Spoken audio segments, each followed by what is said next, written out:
Welcome to your City Council Minute. Today, we are looking at what happened at the April 2022 City Council meeting. There were three special presentations at the start of the meeting. The first was a presentation by JEDCO President Shane Pace awarding the Employer of the Month award to Zyklus Heat Transfer.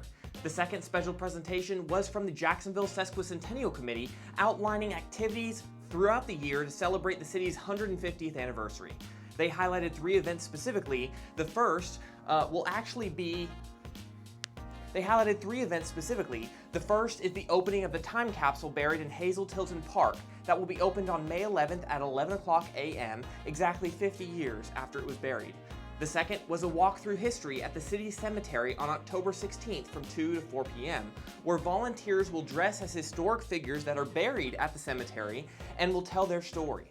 The third event is a huge birthday bash on October 22nd, where there will be a full day of activities, performances, and events.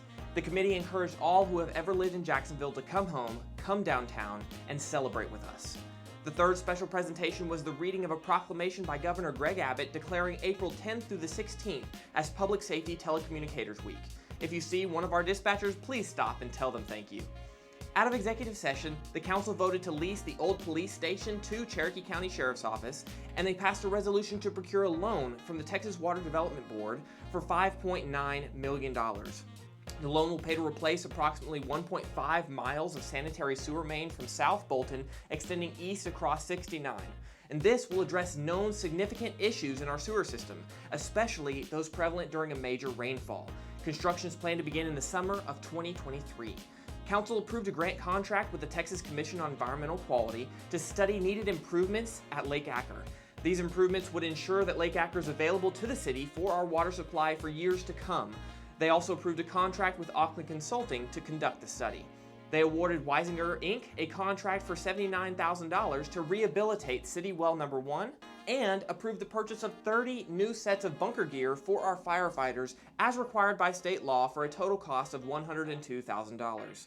Finally, the council adopted a new strategy map that outlines 5 core beliefs of the city and 5 commitments that will guide city decisions into the future. This map will inform every decision across city departments as we plan for future improvements and services. You can pause the video now to read the map.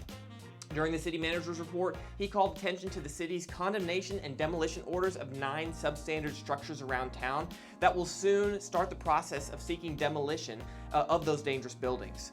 He also outlined almost $2 million in grants that the city's received over the last 2 years and the May 7th election, where voters will have input on the sale of 7 lots on the south side of Lake Jacksonville. Lastly, he shared information on the Great Jacksonville Cleanup to be held on May 7th at the John Alexander Gym on Farnsworth Street from 8 a.m. to 12 p.m. At this event, Jacksonville residents must show a water bill from the city and a driver's license and will be able to drop off bulky waste, batteries, old electronics like computers, TVs, computer monitors, old sensitive documents that need shredding, tires, motor oil, etc. And this event sponsored by Bill McRae Ford, STS Electronic Recycling, Republic Services, and Force Hydraulics. As a part of the event, the city needs volunteers to help with the community cleanup.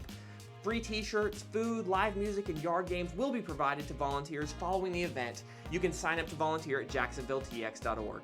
Thank you so much for tuning in to your City Council Minute. Don't forget to share the video, and I'll see you next month.